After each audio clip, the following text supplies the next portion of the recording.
하나님 말씀 신약 고린도전서 12장 1절부터 11절까지의 말씀입니다. 고린도전서 22번째 시간 카리스마라는 제목으로 하나님의 말씀 전하겠습니다. 요즘 자녀들 교육에 관심을 많이 갖고 계신 분들은 하브루타라는 말을 많이 들으셨을 겁니다. 이스라엘 교육 방법인데요, 토론식 교육입니다. 우리나라는 어르신들도 그렇고 늘 주입식으로 교육을 받았습니다. 선생님이 말씀하시면 잘 듣고 받아 적고 외우고 그대로 시험 치면 되는 것이 우리들의 방법이었는데, 하브루타라는 것은 토론하는 거죠. 질문하고 토론하는 겁니다. 우리나라는 교육열이 높기 때문에 가히 하브루타 열풍이라고 할 수 있습니다. 제가 3일 전에 큐티 하브루타 세미나에 다녀왔습니다. 이 큐티는 퀘스천의 Q하고 토킹의 T입니다. 그래서 질문하고 토론하는 하브루타라죠. 하브루타는 예수님이 쓰신 그 언어 아람어입니다. 탈무딕 디베이트라고 해서 창세기, 출애굽기, 레위기, 민수기, 신명기를 해설한 걸 가지고 서로 토론을 하는 겁니다. 그러니까 쉽게 말하면 성경을 놓고 토론하는 것을 하브루타라고 합니다. 우리나라에 들어와서 토론식 교육 방법이라고 잘못 알려져 있는데, 원래는 본 뜻은 성경을 놓고 질문하고 토론하는 겁니다. 혼자 연구하는 것으로 끝나지 않고 짝을 이루어서 함께 이게 무슨 뜻인지, 그리고 그 뜻을 깨닫고 나면 우리가 어떻게 살아야 하는지, 이걸 함께 토론하는 것이 바로 하브루타입니다. 우리 교회도 일방적으로 설교를 듣거나 누가 하는 말 듣는 것으로 그치지 말고 성도님들 모두가 하나님의 말씀이 무슨 뜻인지 깊이 생각하고 질문하고 또 함께 토론하면서 하나님의 뜻을 알아가기를 소망합니다. 그리고 알게 된 그 뜻을, 하나님의 뜻을 아는 것으로 그치지 말고 하나님의 뜻대로 살아가는 사람, 이러한 사람들이 우리 교회에 넘쳐나기를 예수님의 이름으로 축원합니다.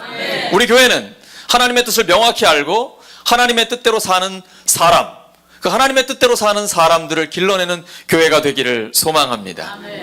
오늘은 그 토론의 주제가 카리스마입니다. 많이 들어보셨죠? 와, 그 사람 카리스마 있어. 사실은 헬라어입니다. 고대 그리스어인데요, 은사, 선물이라는 뜻입니다. 그냥 선물이 아니라 하나님이 주시는 은혜의 선물입니다. 그래서 카리스마, 성령의 은사, 과연 그게 어떤 의미를 갖고 있을까? 그리고 성령의 은사가 나타날 때 이것이 성령의 역사인지 아니면 아닌지, 때로는 심하면 혹시 악령의 역사는 아닌지 분별할 수 있는 기준이 있어야 됩니다. 오늘은 카리스마라는 주제를 가지고 성경을 함께 묵상하려고 합니다. 먼저 3절입니다. 그때 시대 상황이 나와 있는 건데요, 성령이 있는가 없는가, 성령의 역사인가 아닌가, 그 기준, 가장 중요한 기준이 3절에 나와 있습니다. 함께 읽습니다. 시작. 그러므로 내가 너희에게 알리노니 하나님의 영으로 말하는 자는 누구든지 예수를 저주할 자라 하지 아니하고 또 성령으로 아니하고는 누구든지 예수를 주시라 할 수 없느니라. 누가 예수님을 저주할 자라고 하겠습니까? 그런데 그때 당시에는 예수님을 믿으면 심각한 박해를 받았습니다. 그래서 핍박하는 자들이 이야기하죠. 너 예수를 저주할 자라고 말하면 너는 예수 안 믿는 걸로 여기고 너를 놓아주겠다. 그러니까 고린도 교회 내에도 이렇게 말하는 사람들이 있다는 것이죠. 자기가 그 핍박을 면하기 위해서. 근데 좀 더 폭넓게 생각하면 예수님의 뜻대로 살지 않고 교회에 혼란을 일으킨다든지 자기 자신만을 드러낸다든지 이런 모든 문제들을 함께 얘기합니다. 그러면 그 다음 부분이 우리에겐 중요한데요, 마지막에 또 보이시죠? 또 성령으로 아니하고는 누구든지 예수님을 주님이라고 할 수 없습니다. 우린 예수님을 주님이라고 고백하죠? 말로만 고백하는 게 아니라 예수님이 주님이니까 주님 뜻대로 살기를 소망하죠. 신기하지 않습니까? 2000년 전에 이스라엘 땅에서 고난당하고 십자가에 죽으시고 부활하신 예수님을 언제 봤다고 예수님을 믿습니까? 예수님을 믿는 것 자체가 기적입니다. 성령님이 아니고는 예수님을 믿을 수 없습니다. 예수님을 주님이라고 고백할 수 없고 주님의 뜻대로 살려고 몸부림칠 수 없습니다. 성경에 오늘 기록되어 있죠? 다시 한번 12장 3절에 또부터입니다. 또 함께 읽습니다. 시작. 또 성령으로 아니하고는 누구든지 예수를 주시라 할 수 없느니라. 아멘. 나를 돌아보시면 됩니다. 다른 사람 볼 것 없이 하나님과 나는 압니다. 내가 예수님을 주님이라고 고백하고 주님 뜻대로 살기를 소망하고 있습니까? 그러면 내 안에 누가 계신 거예요? 성령님이 계신 거예요. 성령님은 느낌이 아니에요. 말씀이에요.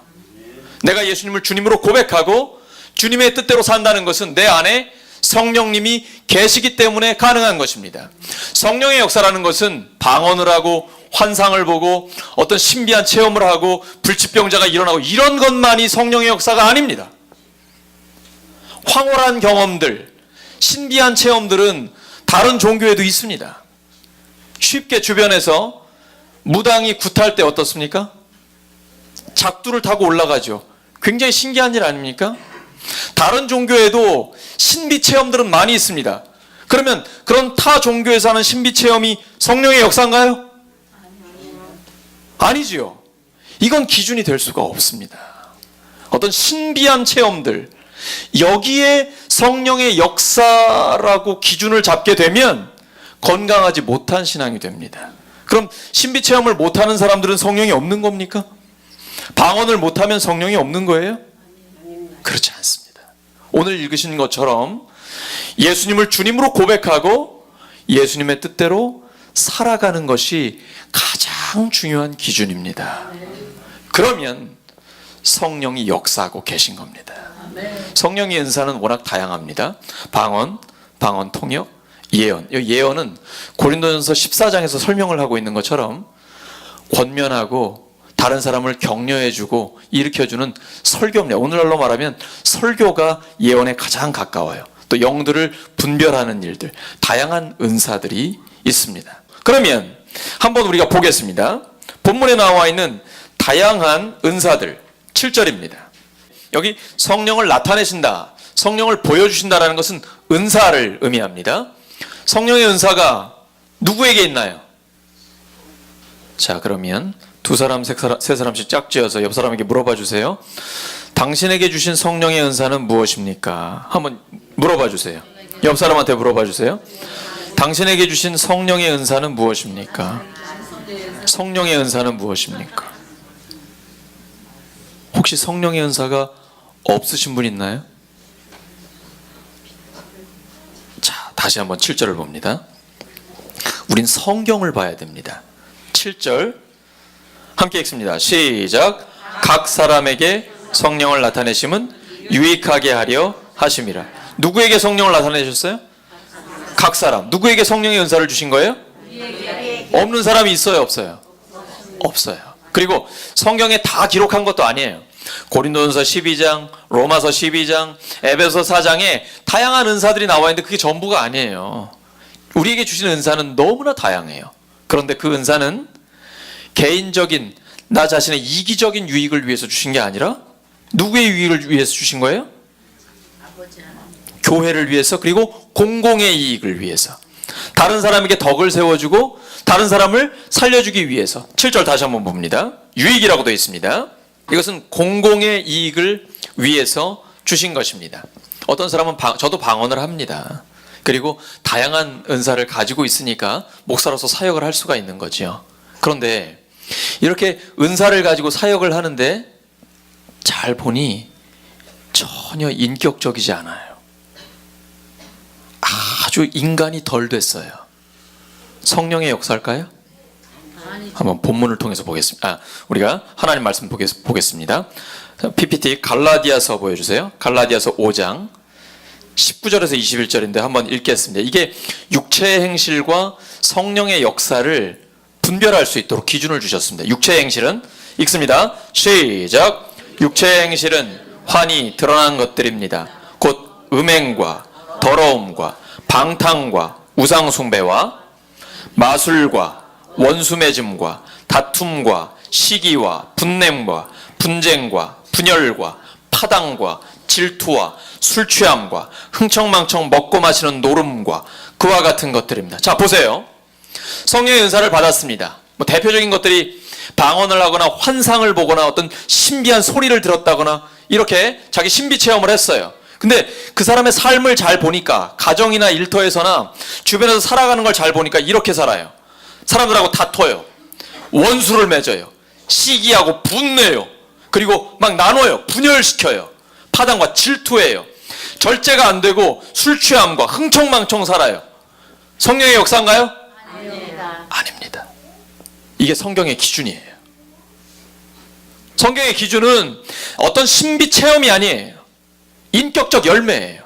그 다음에 여러분이 잘 아시는 갈라디아서 5장 22절과 23절 말씀. 오직 성령의 열매는 사랑과 희락과 화평과 오래 참음과 자비와 양선과 충성과 온유와 절제니 이 같은 것을 금할 법이 없다. 지금 세 번역으로 한번 보세요. 다시 한번 보세요. 위에 올려주시면 함께 있습니다. 시작. 그러나 성령의 열매는 사랑과 기쁨과 화평과 인내와 친절과 선함과 신실과 온유와 절제입니다. 자, 이런 것들을 막을 법이 없어요. 다시 앞에 화면. 신비 체험이 중요한 게 아니고 성령의 역사인가 아닌가는 그 사람의 인격을 보면 돼요. 그 사람의 삶을 보면 됩니다. 비도덕해요. 부도덕해요. 절제가 안 돼요. 사람들과의 관계를 다 깨뜨려요. 화내요. 시기 질투해요. 분내요. 이러면 성령의 역사 아니에요. 이게 기준입니다. 성경이 주시는 기준, 하나님의 기준이에요. 성령이 역사하시면 성령의 열매가 맺혀집니다. 사랑이 있고 기쁨이 있고 평화가 넘치고 오래 참고 자비해요. 친절해요. 선해요. 그리고 온유하고 내가 힘이 있지만 힘으로 대적하지 않고 참아줘요. 부드럽게.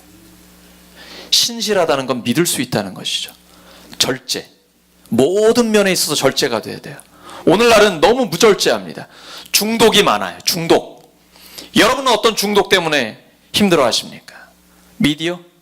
음란물? 폭력? 돈? 물질? 어떤 것 때문에 여러분이 힘들어 하십니까?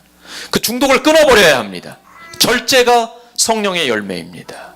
나를 보시고 교회를 보시고 우리 가정을 보고 주변을 보시면 성령의 역사인지 악령의 역사인지를 분별할 수가 있게 됩니다. 열매를 보고 알 수 있습니다.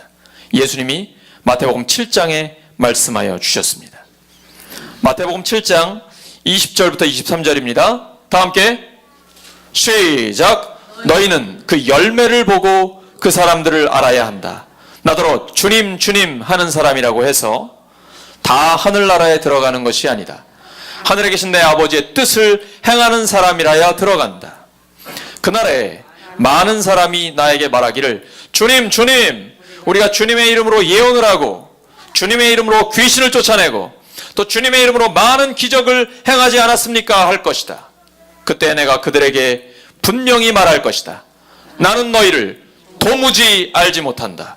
불법을 행하는 자들아 내게서 물러가라. 주님 이름 부른다고 해서 주여 주여 한다고 해서 또는 주님의 이름으로 귀신 쫓아내고 신비한 일을 한다고 해서 하나님의 사람이 아닙니다. 그런다고 해서 성령의 역사가 아니에요. 주님 뜻대로 살아야 돼요. 주님의 뜻이 무엇입니까? 하나님을 사랑하고 이웃을 구체적으로 사랑하는 것입니다.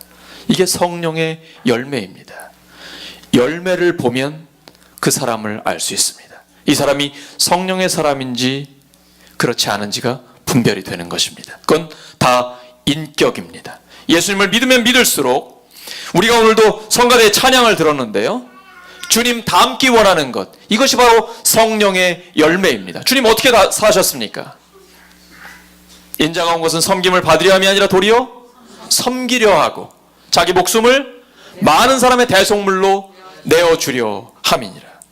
하나님을 사랑하고 이웃을 사랑하는 삶, 그것이 바로 우리에게 주신 소망이고 우리가 나아갈 방향입니다. 오늘 말씀 정리합니다. 성령의 역사인가 그렇지 않은가를 분별하는 기준은 무엇일까요?